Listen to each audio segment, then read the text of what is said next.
নতুন বছরের আগাম শুভেচ্ছা জানিয়ে শুরু করছি আজকের রান্না। খেজুরের রস দিয়ে তৈরি পিঠা অথবা পায়েস আমাদের গ্রাম বাংলার খুব পরিচিত একটি নাম। আজ তৈরি করছি খেজুরের রস দিয়ে ডিম ও ময়দার রসে ভেজানো পেঁচানো পিঠা। শীতকালে রসে ভেজানো পিঠা খাওয়ার মজাটাই আলাদা। ছোট এক কলসি সদ্য তুলে আনা খেজুরের রস নিয়েছি। রসে বিভিন্ন ধরনের ময়লা থেকে যায়, তাই প্রথমেই রসটাকে ছেঁকে নিচ্ছি। পিঠা বানাতে লাগছে একটি ডিম, চিনি 4 টেবিল চামচ, একটি তেজপাতা ও 4টি এলাচি, 1 বাটি ময়দা বড় পাত্রে ঢেলে নিলাম, হাফ টেবিল চামচ লবণ, ছোট চামচের 1 চামচ বেকিং পাউডার, ছোট চামচের 2 চামচ চিনি,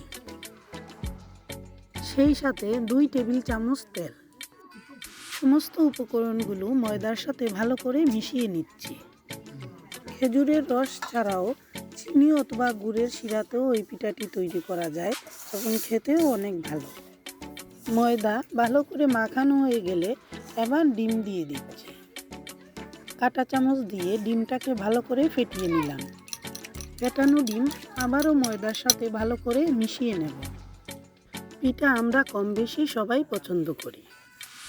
আটা অথবা ময়দার সাথে ডিম মেশালে সেই পিঠেটার স্বাদই অন্যরকম হয়। মাখানো শেষ, এবার জল দিয়ে দিচ্ছি। একসাথে বেশি জল দেইনি, একটু মাখিয়ে নেওয়ার পর প্রয়োজনে আরেকটু জল দিয়ে দিলাম। হাতের সাহায্যে বারবার ডলে নিচ্ছি। সামান্য তেল দিয়ে আবারও আরেকটু ডলে নিচ্ছি। ময়দার ময়ান শক্ত থাকলে পিঠে খেতেও ভালো লাগে না। 15 মিনিটের জন্য ময়ানটাকে ঢেকে রাখছি।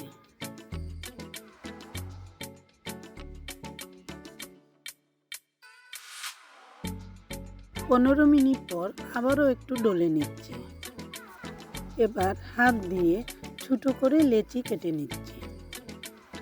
লুচি ভাজার জন্য যেরকম লেচি নিয়ে থাকি সেরকমই নিয়েছি।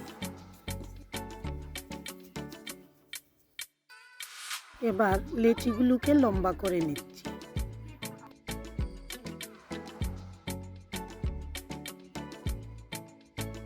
লম্বা লেচিটা এইভাবে পেঁচ দিয়ে দিলাম। পেঁচের শেষ অংশে হাত দিয়ে একটু চেপে দিলাম, তাহলে তেলে ভাজার সময় পেঁচটা খুলে যাবে না। একইভাবে বাকি পিঠেগুলোও বানিয়ে নিচ্ছি। পিঠেগুলো পেঁচানো হয়ে গেল, এবার তেলে ভেজে নেওয়ার পালা। এই পিঠেগুলো একটু ডুবো তেলেই ভাজতে হয়। এখানে আমি 250 গ্রাম তেল ব্যবহার করছি। তেল গরম হয়ে আসলে পিঠাগুলো ছেড়ে দিলাম। চুলার আগুন মিডিয়ামে রেখেছি। এক পাশ হালকা ভাজা হওয়ার পর উল্টে দিলাম। চুলার আঁচ কমিয়ে আরেকটু ভেজে নিচ্ছি। রসে ভেজানো পিঠাগুলো একটু কড়া করেই ভাজতে হয়। ভাজা পিঠাগুলো তুলে রেখে এবার বাকি পিঠাগুলো ভাজতে দিচ্ছি। পিঠা ভাজা শেষ। গরম তেল একটি বাটিতে ঢেলে সেই কড়াইতে রস দিয়ে দিলাম।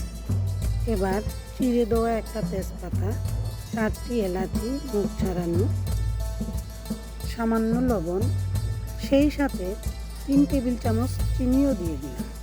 চুলার আগুন বাড়িয়ে দিয়ে হালকা নেড়েচেড়েও দিলাম। খেজুরের রস ভালো করে ফুটিয়ে আসলে পিঠাগুলো দিয়ে দিচ্ছি।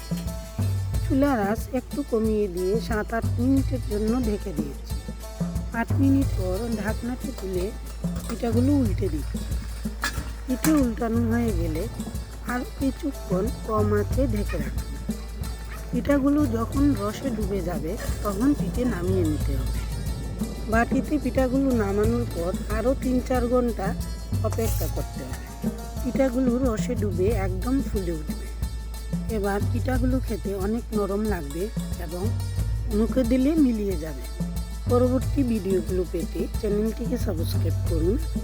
নতুন বছর আরও ভালো কাটুক সেই প্রার্থনায় আজকের রান্না শেষ করছি।